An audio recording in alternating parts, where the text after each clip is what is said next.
should make clear, I'm not the first one to find this. It's not an original discovery of mine. I discovered that all of this was already documented. It was all in the library. The Arab-Palestinian movement was created by the same people who carried out the Nazi extermination of the European Jews during World War II. The founding father of the Arab-Palestinian movement is this guy called Amin al-Husseini. This guy Husseini, who is now largely forgotten by Westerners, was as important as Adolf Hitler. He founded the Palestinian movement in 1919, something like that. He was responsible for big terrorist attacks against the Jews living in British Mandate Palestine. There were huge terrorist attacks organized by him. He became the great Mufti of Jerusalem by the colonial British government, and from that position he organized these terrorist attacks. Husseini had created such tremendous chaos and violence in British Mandate Palestine that the British finally intervened. So he left, he went to Iraq, he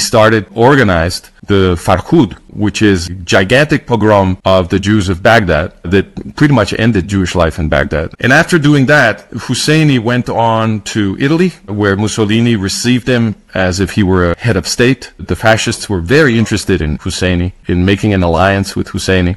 And then Husseini went on to Berlin, where he was again received like a head of state. Hitler himself came out to receive him with all the dignitaries and the cameras flashing and the film rolling. And Hitler sat down to talk to him. And they agreed, Husseini and Hitler, that they would exterminate the Jews living in British Mandate Palestine. They would ethnically cleanse the Middle East of Jews. That was their agreement. The Nazis were stopped at El Alamein in Egypt. So the Nazis never got to Jerusalem. But the consolation prize for Husseini was that he stayed in the Nazi-occupied Europe for the rest of the war. He was very important to the Nazis. They gave him an entire bureaucracy. It was called Bureau des Gros Mufti. They gave him a budget, and he started doing all kinds of things. He was very prominent in Nazi propaganda, inciting Muslims to kill Jews. Muslims allied with the Nazis, for example, in Bosnia and Kosovo. He organized entire divisions of Heinrich Himmler's SS that participated in the Yugoslav chapter of the Holocaust, killing Serbs, Jews, and Roma, the people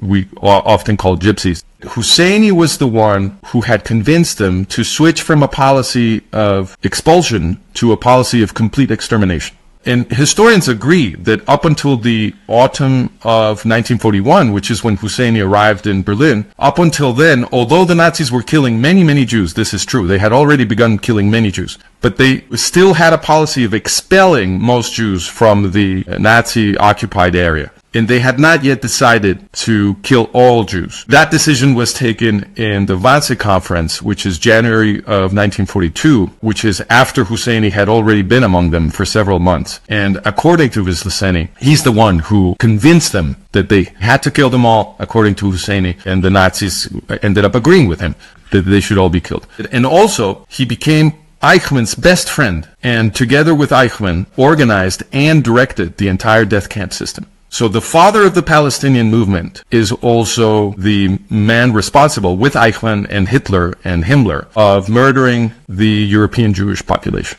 Whoa. So that was a big turning point for me, because when I found all of this out, I said to myself, why is this guy unknown? You know, we know about Hitler, we know about Himmler, we know about Eichmann. How come we don't know about this guy? And I realized that there had been radio silence about this guy for decades. So I thought, well, I should mention him, because somebody should. The most important intervention in the world of Amin al-Husseini in the post-war, because he didn't escape. They allowed him to escape. They had him in house arrest. And of course, he just walked out, went to some Arab embassy. They gave him a passport, and he just left.